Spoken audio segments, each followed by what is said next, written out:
Meus amados, meus queridos irmãos e irmãs, a paz do Senhor Jesus Cristo, essa paz maravilhosa que excede todo o entendimento.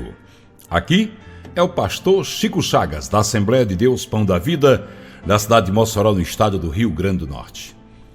Na mensagem de hoje eu quero falar sobre ser fiel e ser comprometido com Deus, fugir da aparência do mal. Olha que fugir da aparência do mal é a primeira coisa que você deve fazer para ter comunhão com Deus. Porque às vezes você acha que está convivendo com o mal, você não vai se contaminar, e não esqueça que você é fraco e que você acaba caindo.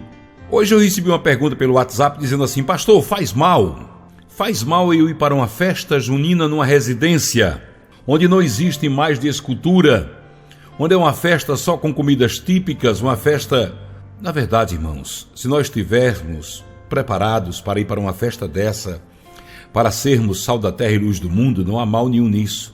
Mas a questão é que às vezes você chega lá e fica constrangido pelo pecado mundano, porque você se senta na roda dos escarnecedores e o Salmo 1 diz: não vos assenteis na roda dos escarnecedores. É preciso vigiar. E vigiar quer dizer que você tem que estar de olho bem aberto com as ciladas de Satanás, porque senão ele te derruba. Ele joga você no barro. Aqui diz assim, olha: bem-aventurado o homem que não anda segundo o conselho dos ímpios, nem se detém no caminho dos pecadores, nem se assenta na roda dos escarnecedores. Antes tem o seu prazer na lei do Senhor, e na lei do Senhor medita de dia e de noite. Pois ele será como a árvore plantada junto às correntes de águas, a qual dá o seu fruto na estação própria, e cuja folha não cai. E tudo quanto ele fizer prosperará. Não são assim os ímpios, mas são semelhantes à moinha que o vento espalha. Pelo que os ímpios não subsistirão no juízo, nem os pecadores na congregação dos justos, porque o Senhor conhece o caminho dos justos, mas o caminho dos ímpios conduz à ruína. O caminho dos ímpios conduz à ruína. Na verdade, você tem que estar muito esperto, muito ligado para fugir da aparência do mal, para não se contaminar com o mal.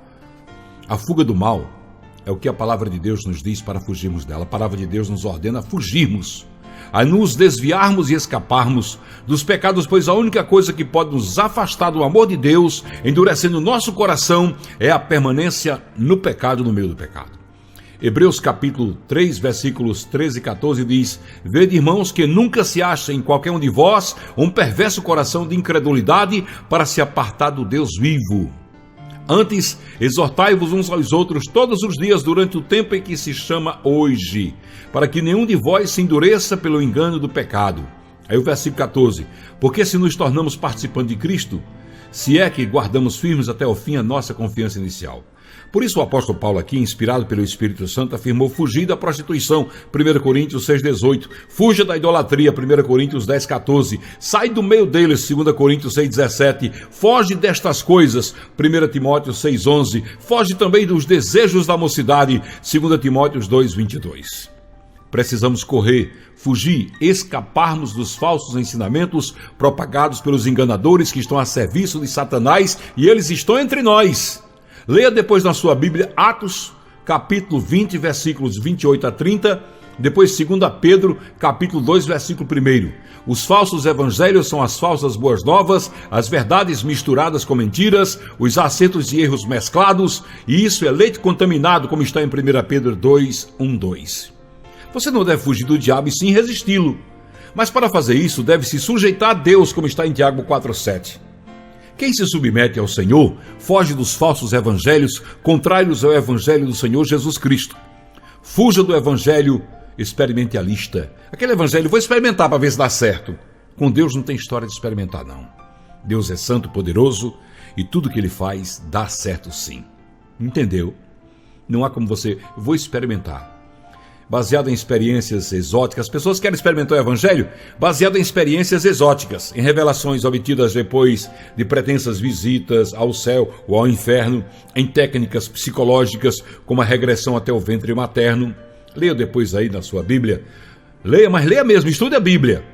A palavra diz: o meu povo erra por não conhecer as Escrituras. Então conheça a Escritura, crente, porque a Escritura é o manual que Deus te dá para você não ser enganado pelas falsas doutrinas, pelos falsos evangelhos, pelas ciladas que o inimigo prepara para você. Leia Deuteronômio 13, de 1 a 4, João 10, 41.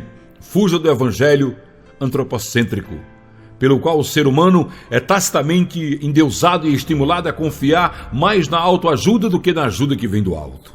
Leia depois aí 1 Pedro 5, 6, Filipenses capítulo 4, versículos 11, 12 e 13.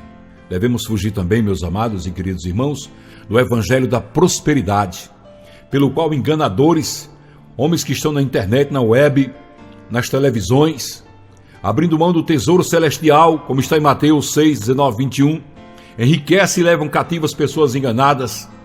Pessoas se tornam enganadas e tele-enganadas pelos meios de comunicação, as quais deixam de usufruir do grande tesouro da salvação. 2 Coríntios capítulo 4, versículo 7 diz: temos, porém, este tesouro em vasos de barro, para que a excelência do poder seja de Deus e não da vossa parte. Glória a Deus. Aleluias. Fuja do evangelho ecumênico, aquela igreja que tudo dá certo, aquela igreja que não está em busca de santidade, mas de harmonia entre os irmãos. Quer harmonizar a união dos irmãos e esquecer os compromissos com Deus.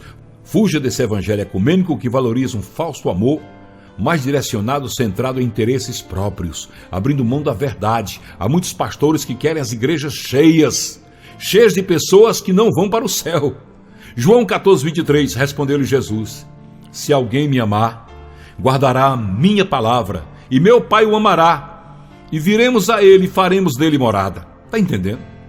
Por isso devemos fugir também do evangelho sensacionalista, aquele evangelho pregado com muita pompa, com muita zoada, com muita coisa, levando as pessoas pelo emocionalismo, pelo sensacionalismo, pelo qual se afirma que a multiforme manifestação do Espírito Santo cessou, desprezando as profecias e extinguindo o Espírito.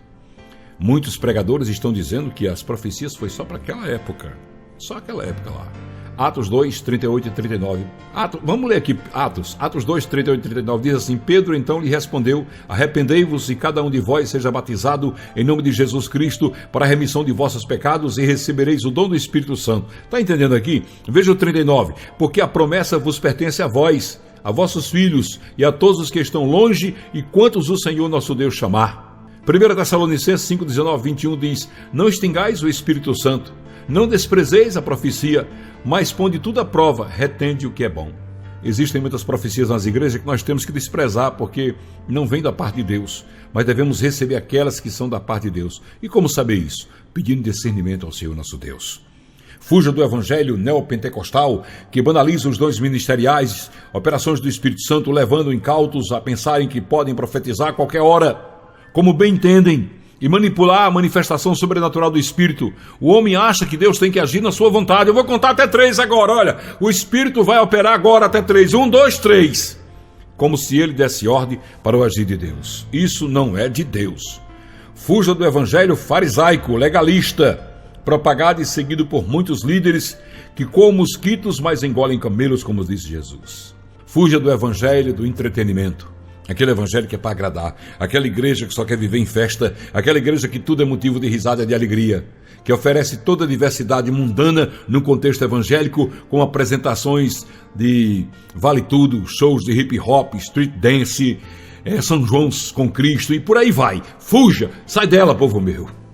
Romanos 12, 1, 2 diz: rogo-vos, pois, irmãos, pela compaixão de Deus, que apresenteis os vossos corpos como sacrifício vivo, santo e agradável a Deus, que é o vosso culto racional.